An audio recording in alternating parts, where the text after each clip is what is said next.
ass.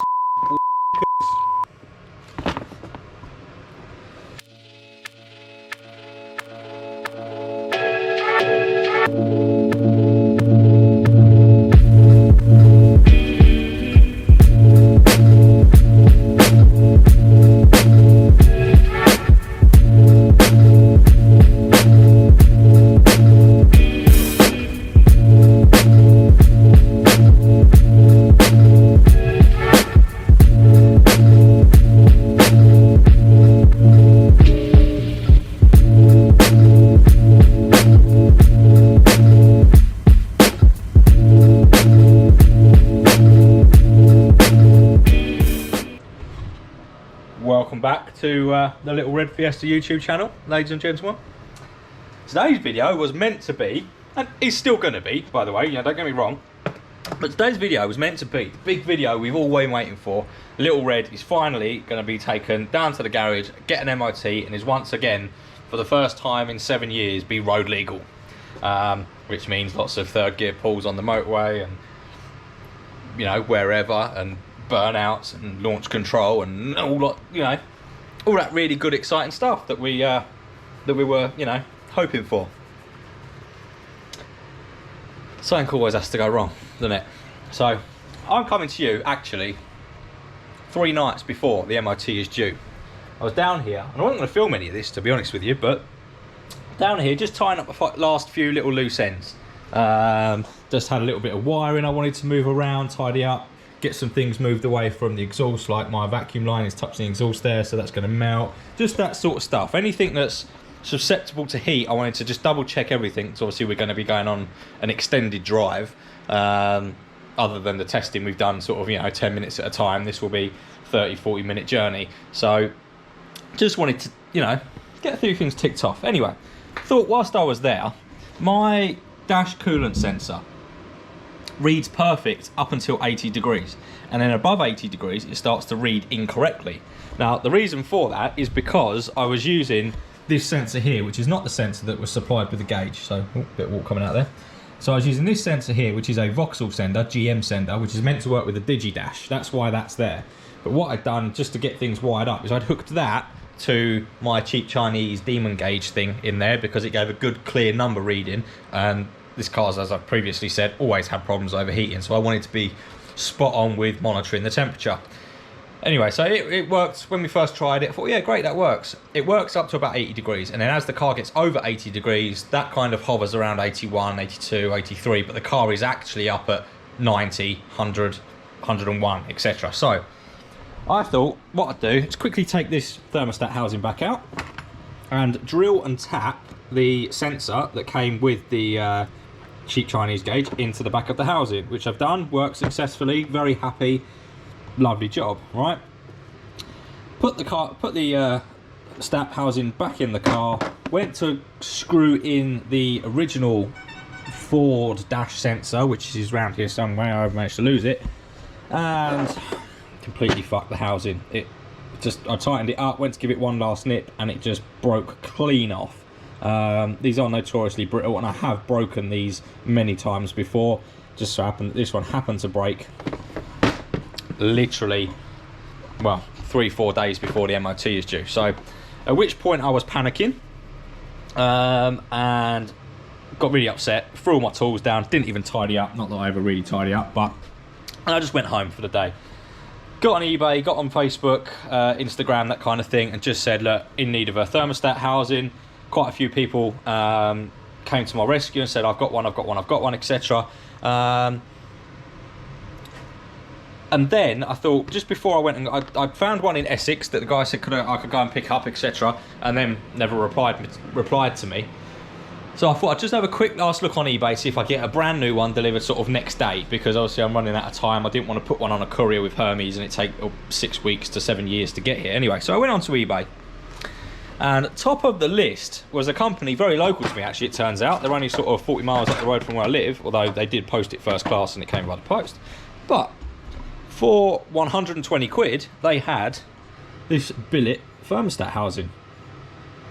Now, I've never seen one designed like this before, and it is as basic gets. There is a thermostat in there, and that is it. There is no sensor holes in it.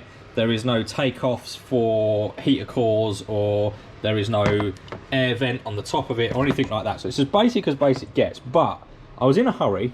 Now, side note here, I am waiting for Sean at Billet Ford to finish designing his, because Sean's one that he's designing is very similar to this. It's a little bit less bulky than this, but it has 2 takeoffs on the back for sensors and rad hoses and hoses that can go to your heater and all sorts. So chances are, I probably will at some point go and buy Sean's one once he's finished developing it, because at some point I probably am going to want to put a heater back in the car, because it's one of those things. I'm getting a bit older now, not that I like to admit it. I'm balding up here, and I feel the cold a bit more, so I probably am going to want a heater at some point. But for now, to get me out of a rut, saw this guy on eBay for 120 quid. Now, I offered the guy 100 quid, he accepted, he stuck it in the post first class. That was on Sunday night, no sorry, Monday morning, and it has now arrived. So we are in a position where we can get this fitted to that.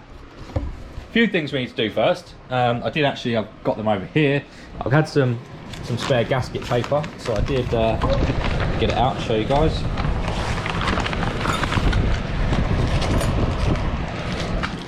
Hang on, gonna need 2 hands for this. Pop it up there for a second with my Tesco's meal deal. Be careful, because there's Stanley blades in this bag. I don't want to stab myself. Anyway, so right, back to my point.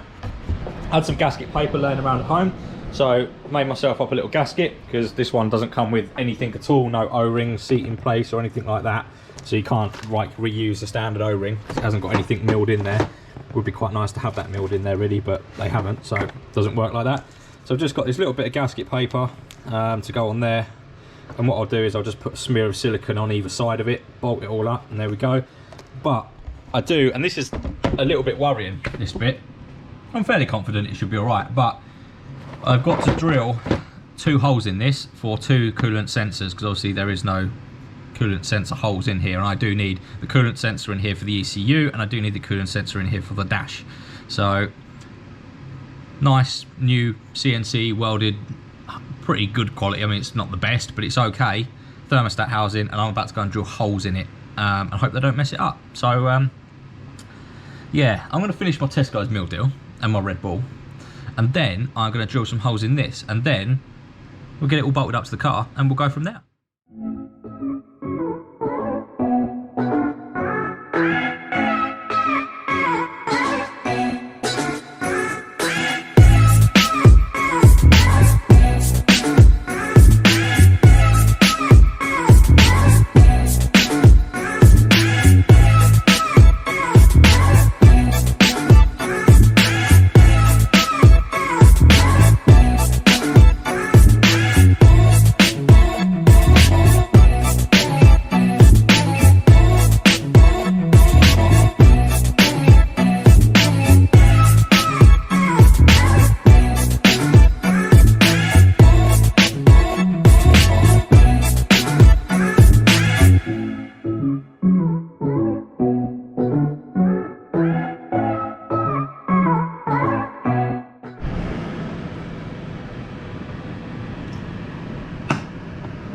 Right, girls and boys, boys and girls, ladies and gentlemen and ladies.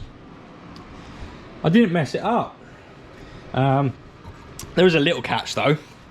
Because of where I've got a sensor in the bottom and I've got a sensor in the top, so I didn't want to put them directly opposite each other, because I didn't want them to, you know, touch in the middle. And because of where the thermostat goes on this side, and because of how much you've got in that side there, the only place I could put the top one, so this is as far back as I could put this one, the only place I could put the top one, well, if I'm honest, if I thought about it, I could have put the bottom one at the front and the top one at the back, but didn't think about it, did I? So this one is in this position here, the other one is in this position here. Spot the mistake. That's correct. Once that is in there, you can't get that bolt in there.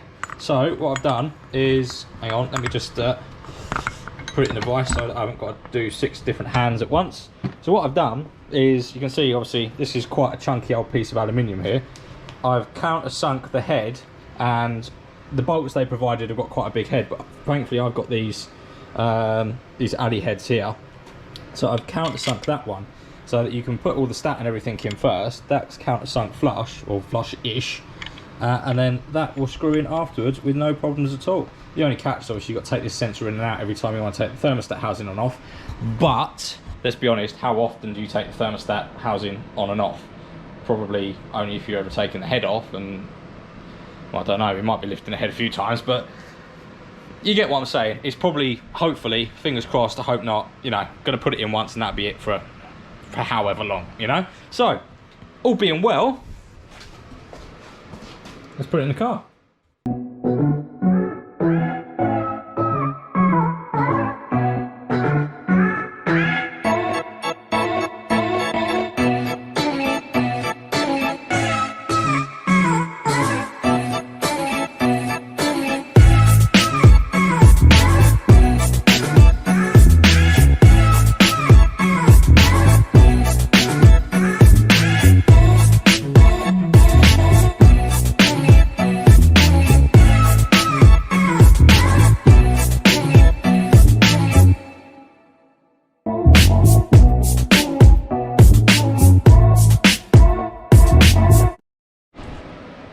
Okay, right, it's in. I actually quite like it. It's nice. It's a very nice small unit. Loads more room here between there and the turbo than there used to be. The only downside is the outlet is a little bit lower and a little bit further over that way than it used to be. So what I've had to do is just, not the end of the world, I've just had to pull these hoses away from there a little bit to gain the extra length on the sensor housing there. But it does mean that it's pulled it a little bit closer to the turbo down here, which is not ideal.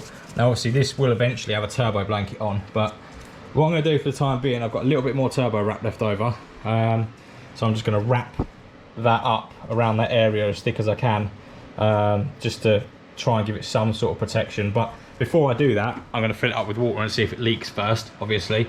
Because once I've wrapped it up, if it's leaking like sort of a little drip, I'm probably not going to notice it straight away because of the wrap. So get it all filled up, all bled out, turn the engine over, get a bit of heat in it. I mean, it's not going to melt that hose just for a couple of minutes on idle, just to get some warmth in it. Make sure everything doesn't leak, and we'll be good to go.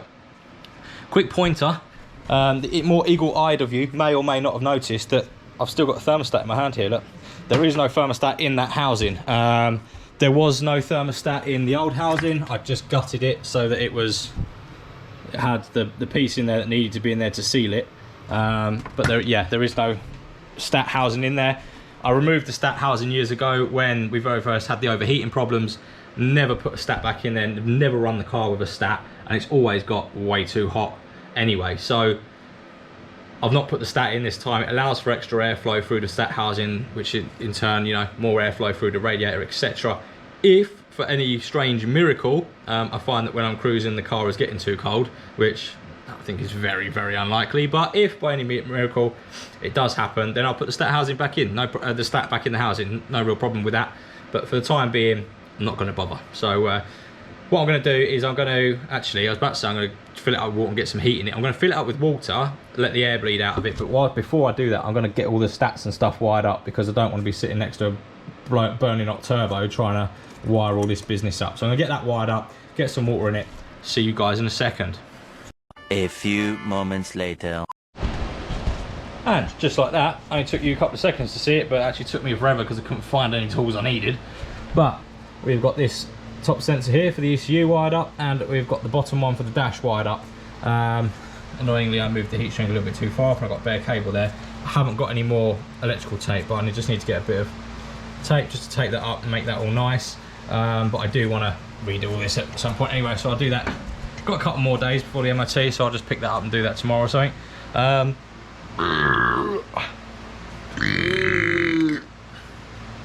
Excuse me, hoisting duck.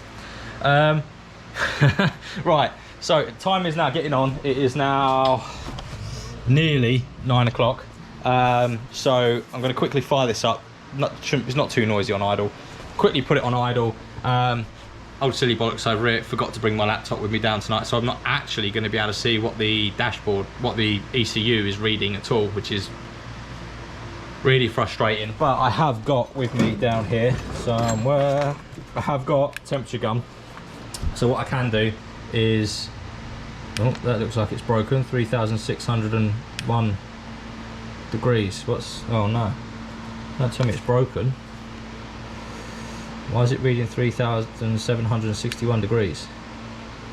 Oh, that's annoying.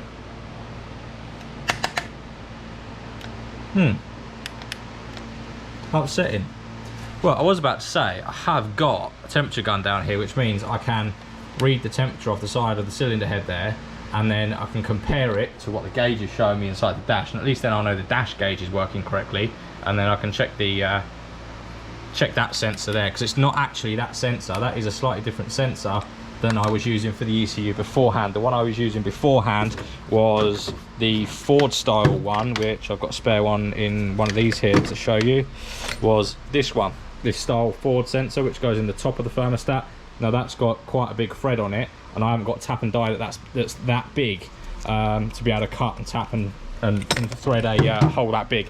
But this one, however, is a decent size.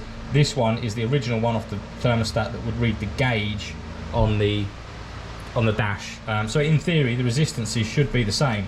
Well, in my head they should be anyway. I'm not sure whether they are or they're not. Actually looks like, possibly, annoyingly, it looks like that sensor might be leaking, which will be very frustrating if it is. But oh well, we'll see what happens. Anyway, right, I'm going to stop rambling. I'm going to put it on idle, get it warmed up. Move these tools off before they disappear down the thing. Now, I know I'm doing a lot of talking, but I've actually just thought I should say I've changed all of these bolts, because this kit was only supplied with these tiny little bolts. And by the time they go through there, they literally have 2 threads that stick into the block, and with it being an aluminium head, I could see that just ripping those threads straight out. So I did change them for some much longer M6 hex doodahs there. I've just heard a car door outside, which probably means Dean might be on his way up. Right, so let's check the oil.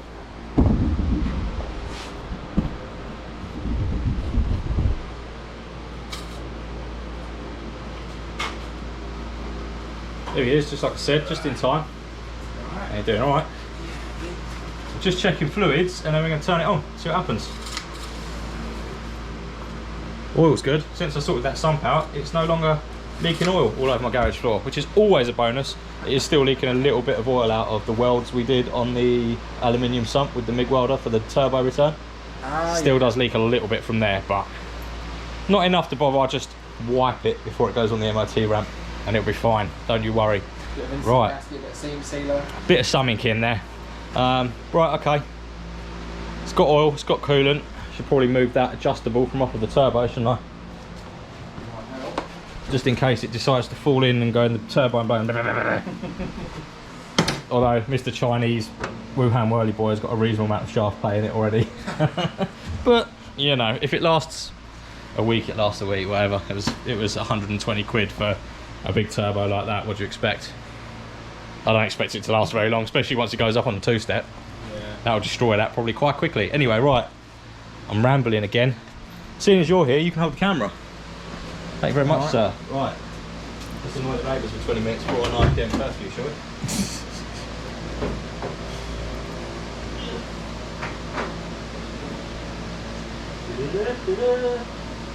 I've got some spanner. Right, got it.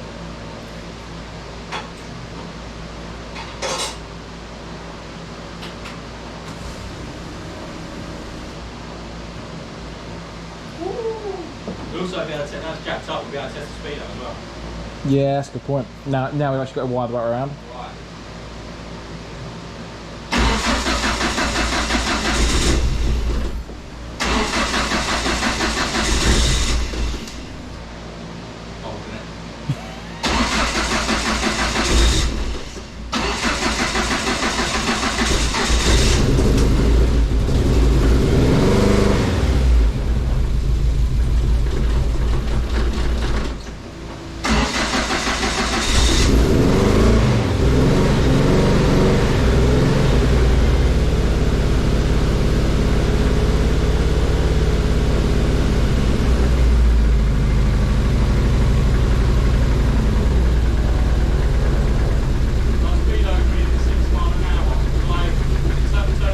Was initially, yeah.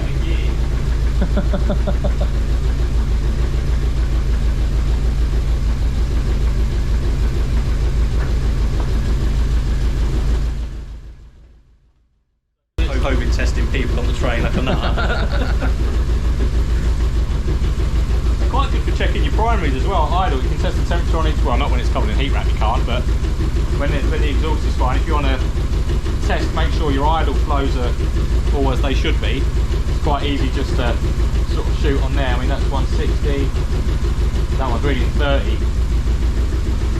200, 200,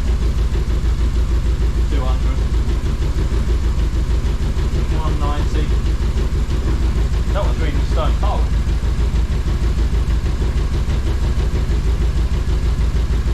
Right. It's not running on 3 cylinders, is it? No.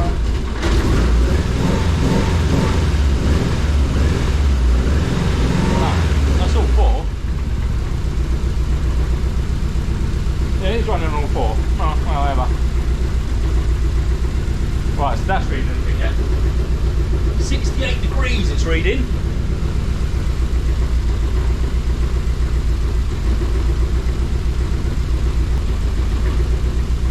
Jumping around like there's no tomorrow. I think it's because it's reflecting on the aluminium as well. I can't quite get it. That says 57 degrees on the top sensor. Off the gas reading.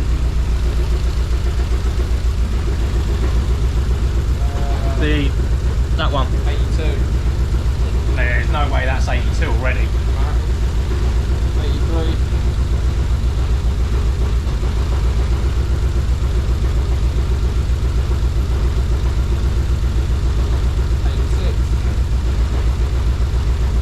87. There's no coolant flowing through that. 89. 91. 94. Ow! Fucking hell. 96. 97.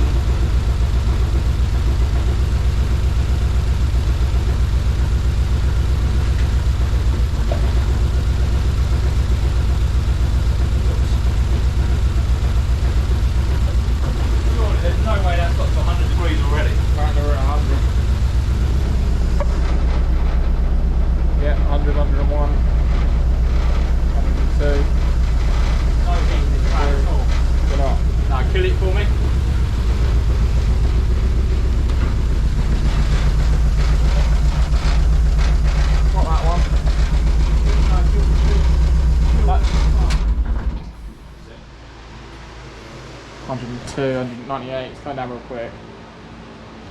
It's reading 113. There's an airlock in that, there's nothing in it. See now it's dropped back down to 59, 55. Just glugged a massive amount of water. 43, 41, 40. Yeah. That just glugged half the header tank. There was an airlock in that. Yeah, down to 41. But say that warmed up quick. Yeah. Yeah, it just glugged half the header tank.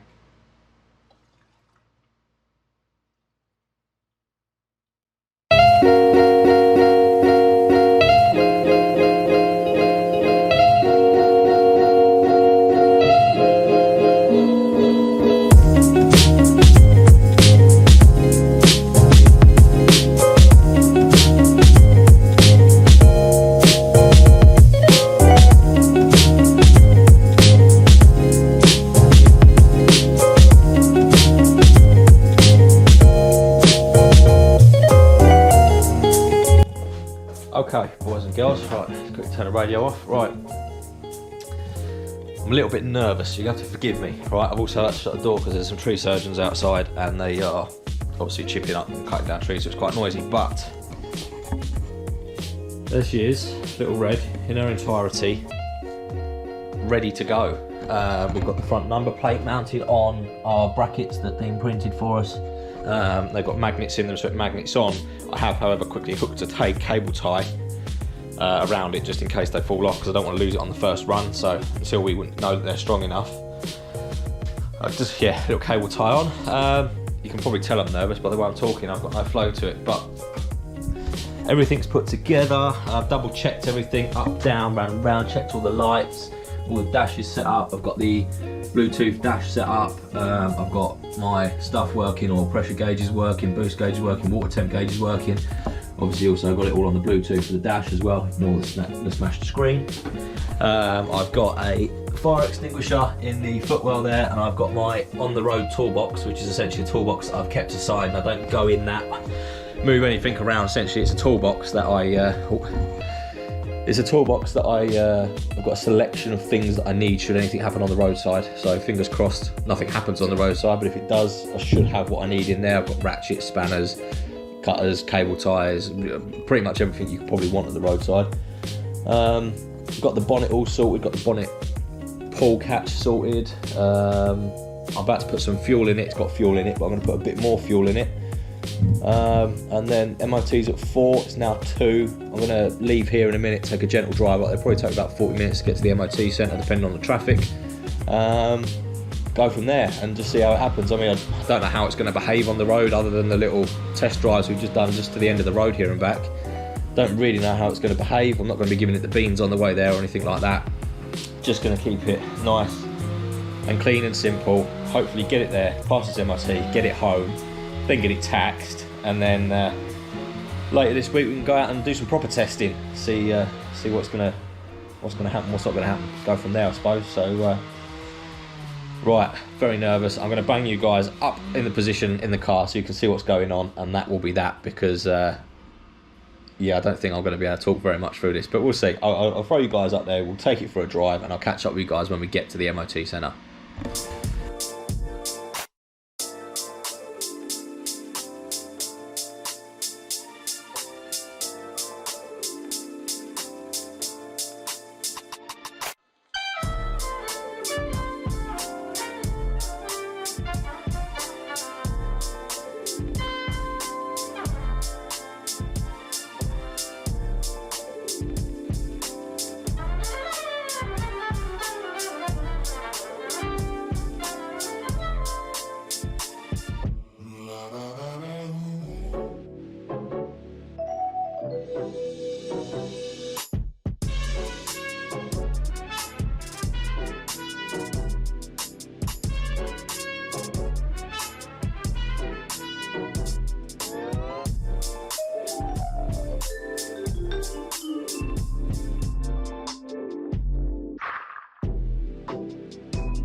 engine.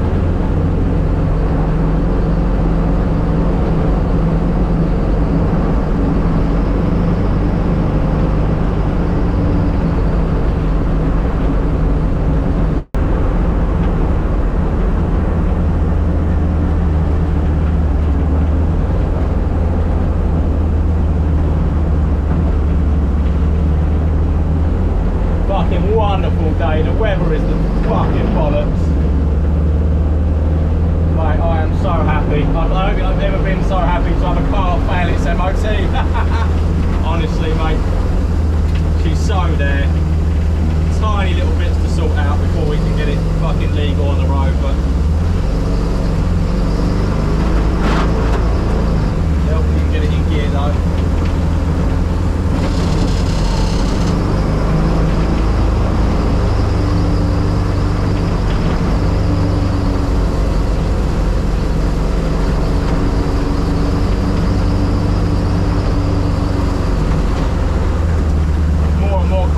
In it every mile I go.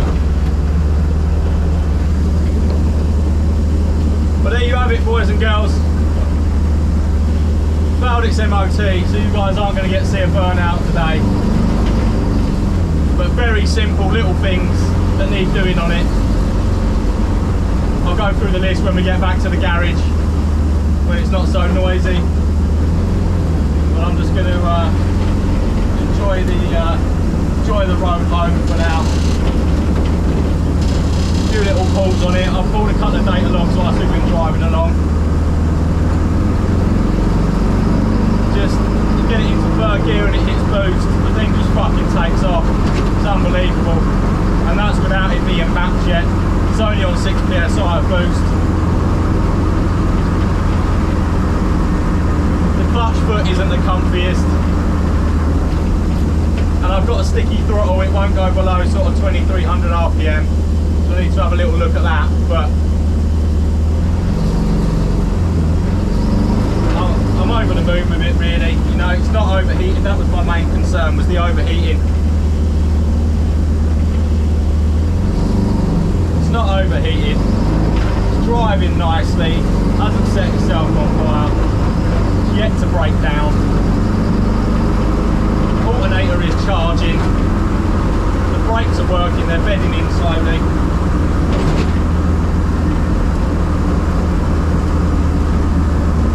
Managed to piss one MOT tester off, refused to test the car. Had to get someone that appreciates this type of thing to do it. If there wasn't any traffic in front of me, I'd try another pull, but the thing is just, I'm just over the moon, really am. Never been so happy to have a car fail its MOT.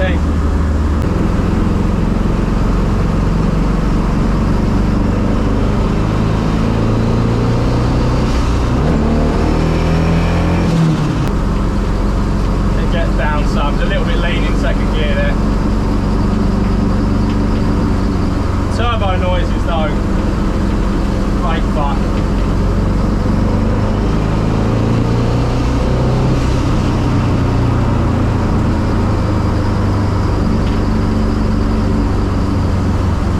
Doesn't love a turbo noise.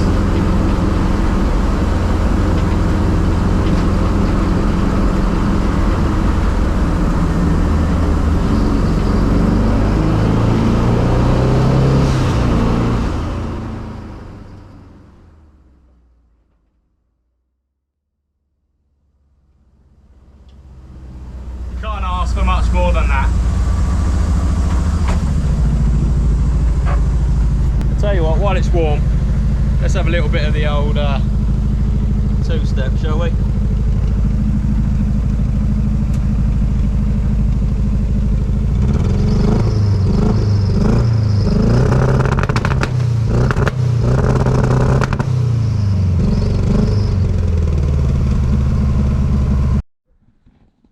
Right, there we go. As you've just seen, a little bit excited on the way home.